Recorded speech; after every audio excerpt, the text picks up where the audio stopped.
Ayan, good afternoon mga idol. Good afternoon. Ito pong muli ang inyong lingkod, si Boyet, ay muling bumabati ng isang magandang hapon. Mga idol, andito pa rin tayo ngayon sa aming bodega at kasalukuyang patapos ng magligpit ng mga gamit. Habang nagpapahinga mga idol, balik tayo sa ating kwentuhan. Pero siyempre, shoutout muna ulit sa ating mga subscriber dyan, sa ating mga viewer, gayon din sa ating mga follower, mga idol. At saan man kayong panig ng ating bansa naroon, ay patuloy ko kayong binabati ng isang magandang hapon. Pero mga idol, balikan lang natin yung ating napagkwentuhan ng mga nakaraang video na may kaugnayan sa ating mga senyor. At mga idol, itong inyong lingkod, hindi naman kaila sa inyo, isa na rin tayong senyor, di ba? Tama. Kaya nga, yung napagkwentuhan natin na yung kanilang panukala na magbibigay ng 100K katapat ng iyong edad na 100 taon din. Bueno mga idol, kung ako lang ang masusunod at kung ako may panukala, ang pinaka-the best niya ganito. Para yung 100K na nakalaan, para doon sa nagkakaedad ng 100 taon, hindi man niya abutin yung edad niya na yon, ay mapakinabangan na. Ganito ang the best na paraan. Halimbawa, ang isang senyor, ilan ba ang edad bago ka maging senyor? Hindi ba 60? Kung ang gagawin ay ganito, kung ako ang magsasabatas ng ganung panukala, pag edad mo na 60, di umpisa ka na maging senyor, doon sa 100K na yon na nakalaan para sa 100 taon ng isang senyor, pagpasok mo sa edad na 60 anyos, ibigay na agad yung 60K. At least, hindi mo man maabot yung 100 years sa edad mong 60, napakinabangan mo na yung katapat ng iyong edad. Di ba tama? Kasi yaman din lang ibinabase nila sa edad na 100 years, may 100K ka rin. Pag dinivide mo yon, kung anong edad nag-uumpisa ang senyor, 60, di ba? Ibigay na yung 60 para naman mapakinabangan na noong senyor. Yun dapat niyang mapakinabangan doon sa halagang 100K. Diba tama mga idol? Napakaganda nun kung yun ang mangyayari. Tapos, naging senior ka na, 60 ka na, every year, habang pataas ang edad mo, patong ng patong lang yun. Pagdating mo ng 61, bigay ang 1,000. 61 ka na katapat na ng edad mo yun. 1,000. Di meron ka ng 60, may 61 ka na. Pagdating mo ng 62, another 1,000. Katapat pa rin ang edad mo yun dahil 62 ka Ganun sana, idol. At least, hindi mo man marating yung 100 years na yon, kada tumataas ang edad mo, napapakinabangan mo na yung kanilang minungkahe na 100K in 100 years. Di ba? Tama. Ganda yun. Ngayon, siguro, sasabihin ng iba, ay wala, talo ka rin kasi, sa ngayon may tumatanggap ng 2,000, may tumatanggap ng 3,000. Depende sa edad. Tama din yun. Pero ang tanong, doon sa 100K, Pag edad mo ba ng 60, nakamtan mo na? Di ba't hindi? Magkano lang? Kagaya ko, 68 na nga ako, magkano lang sa akin? 1.5. O, di ba? O, yung mga umidad ngayon ng 70, di ba? Binago na nila. Malaki na ang tinatanggap ng 70 ngayon. Kung sakaling ipatutupad nila, ha? Sa umidad ng 70 yata, kung di ako nagkamali,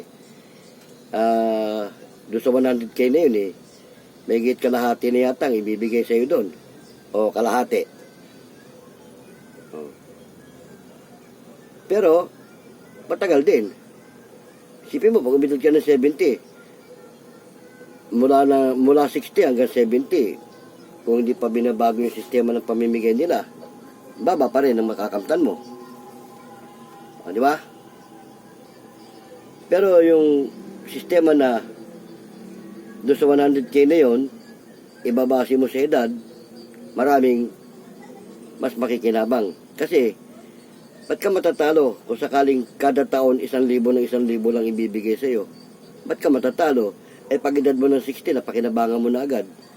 Yung 60,000. Oh. O halimbawa, edad mo ng 60, hindi ka pa nakapagpamiyembro. Gusto mong tumaas ang value, nagpamember ka, 70 na. Di may 70,000 ka. Di ba? Ganoon. Yun kung abutin mo yung 70 bago ka magpamember. Ang mabigat. So, 60 ka na, 60 na edad mo, hindi ka pa nagpamember, nabot ka ng 65, 64, 66, pagdating ng 67, namatay ka, hindi ka pa miyembro. Di wala ka na pakinabang. Di ba? Kaya dapat, pag edad mo ng 60, kunin mo na yung 60,000. Ibigay na yun para habang tumataas yung edad mo, dagdag na lang ng dagdag, tigi 1,000. Pagdating mo ng 70, 3,000 na agad ang madadagdag sa'yo doon. Pagdating mo ng 70, mula sa 60, 10,000 na agad ang madadagdag. Kasi, 70 ka na Nakuha mo na yung 60. Di ba? Bakit sasabihin talo? Kada taon, tumataas yung edad mo. Dumadagdag din. Yung tigi 1,000 taon-taon kada birthday mo, talo ka pa ba nun? Nakuha mo na yung unang bahagi mo ng 60,000. Maliban na nga lang, kung bago ka nagpamiyembro, edad mo, 75, o sabihin na natin, sinuswerte ka, 80 ka na, malakas ka pa, tsaka ka nagpamiyembro, may 80,000 ka kaagad. Hindi mo pa natatapos yung edad mong 80, namatay ka, at least napakinabangan mo. Di ba, mga idol, tama? Ganun lang sana. Kaya lang, bumalaps talaga yung mga ganun sistema. Kasi, siyempre, alam din ng mga namamahala dyan sa senior, yung sistema na magiging edad ng bawat senior. Kaya nga ganun ang ibinigay nila 100 years. Equivalent sa 100K. Di ba? At bira ang umabot ng 100 years. Di ba? Kaya yung panukala ko, kung yun ang mas may patutupad, mas maganda yon. Dahil sabihin natin, gusto mong pataasin nga yung value na matitikman mo. Umidad ka ng 16, hindi ka pa nagpa-member. Tumakbo ng 70, tsaka ka nagpa-member, di may 70,000 ka. Di ba? Kahit naman hindi mo pa natatapos yung edad mo 70, natigo ka na, at least, napakinabangan mo na. Kesa doon sa aantayin mo pa yung ganung edad. 100 years. Although may mga umabot din siguro ng ganun, at baka may mga nakakuha na rin.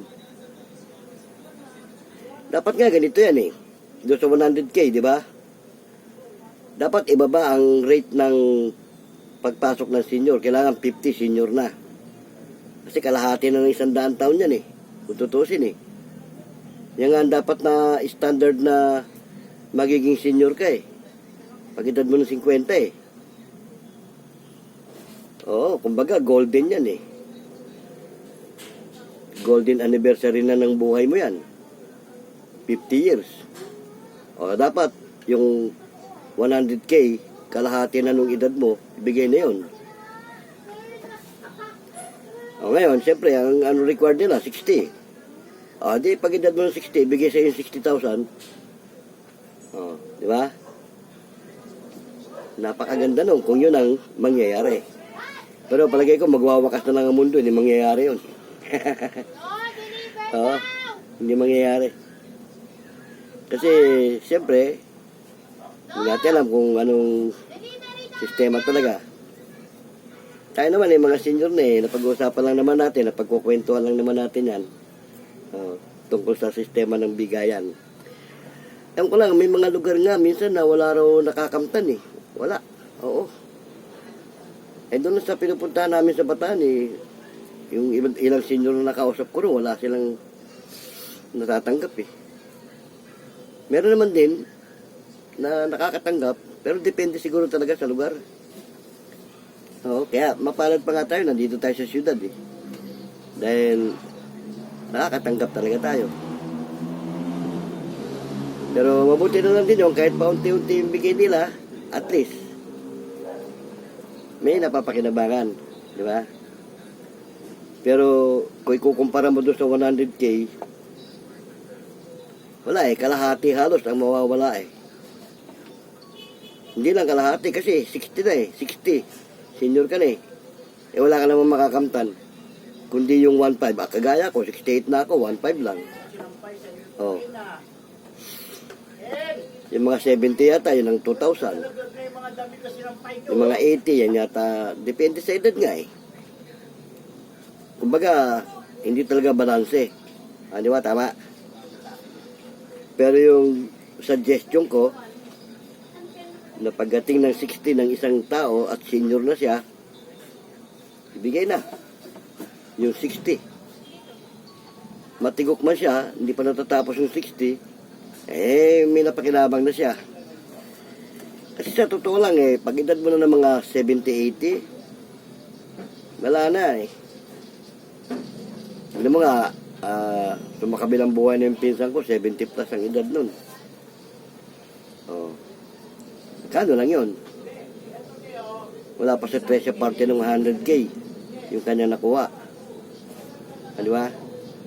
Kumbaga, hindi talaga patas. Hindi transparent. Di ba? Kasi kung talagang transparent, ang bigayan, pag edad mo ng 60, ibigay ni 60. Tapos yearly, tigo 1K. 1K. 61 ka, 1K. 62 ka, another 1K. 63 ka, another 1K. Pag binilang mo lahat yun, yung 60 na natanggap mo, plus yung 3 taon mo, 63 ka na, nakaka-63 ka na rin. Kumbaga, tumatapat sa edad mo yung pera doon sa 100K. Di ba? Ganun dapat. May nagpanukalangan yan ayaw ko kung hindi ko matandaan kung sino yun, wala rin, hindi nga lumusot Oo, pero yung panukala naman niya iba. Hindi kagaya ng gusto kong mangyari na pag edad mo ng 60, bigay ng 60 sa'yo.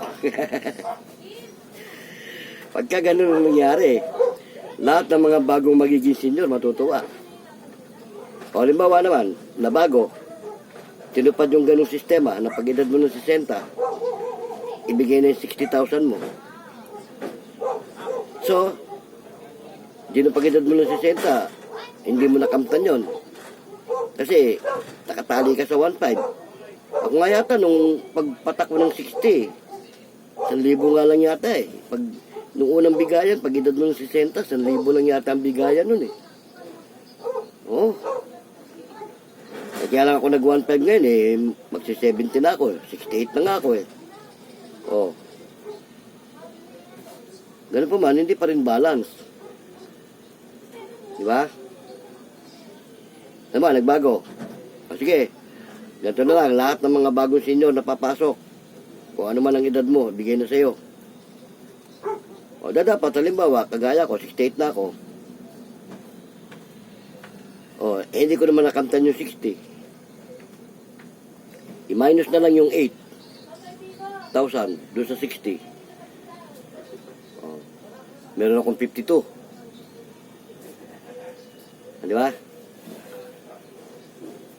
Pero hindi pa rin dapat kasi parang magulo. Kaya hindi na pwede sigurong mabago yon. Ganun na lang. Pero pinakamaganda yun, no? Sa totoo lang, mga idol. Maraming senior ang matutuwa pagka ganun. Lalo yung mga bago na papasok. Bili mo, instant money agad yun. Pag edad mo ng senior, 60. Matik, meron kang 60,000. Pero in fairness naman, doon sa mga naunang senior. Di ba? Magkakagulo rin. Maraming magre-reklamo. Di ba?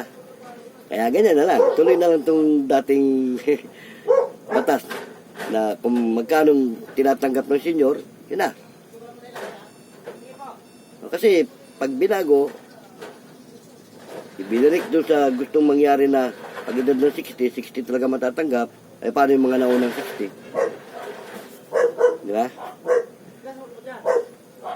Maraming magre-reklamo. Ay paano yung mga 70 na? O yung mga 80 na? Kaya, anumang uri ng panukala, ang gusto natin, hindi mangyayari. Sabi nga nananaginip ng gising, nakatulala sa hangin. Ganon. Pero yan naman, mga idol, napagkukwentuhan lang naman natin. Wala naman tayong nais yan sa ating pamahalaan, kundi napagkukwentuhan lang naman. Di ba? Ika nga, yan pumapatak lang din yan sa kwentong barbero. O kung may kwentong kutsero, kwentong barbero naman yan. Dahil karamihan ng senior, kalbo na Diba, nakakalbo. Tulad tayo, yan kalbo na Kaya kwentong barbero. Diba? Ano mga idol, itong inyong lingkod nasa lupong tagapamayapa tayo, nagsiservisyo sa barangay hindi tayo nakikialam sa mga sistema ng kung ano man ang mga usapin tungkol sa mga senior dahil iba yan di ba nabanggit ko na NGO yan. Hindi saklaw ng kapangyarihan ng barangay ang programa ng senior. Kung ano man ang gusto nilang maging programa o proyekto. Ang magiging tungkulin lang ng barangay dyan, tulungan yung kanilang proyekto o suportahan. Saan mang barangay, ano man ang maging proyekto ng mga senior, lalo maraming makikinabang, hindi lang senior,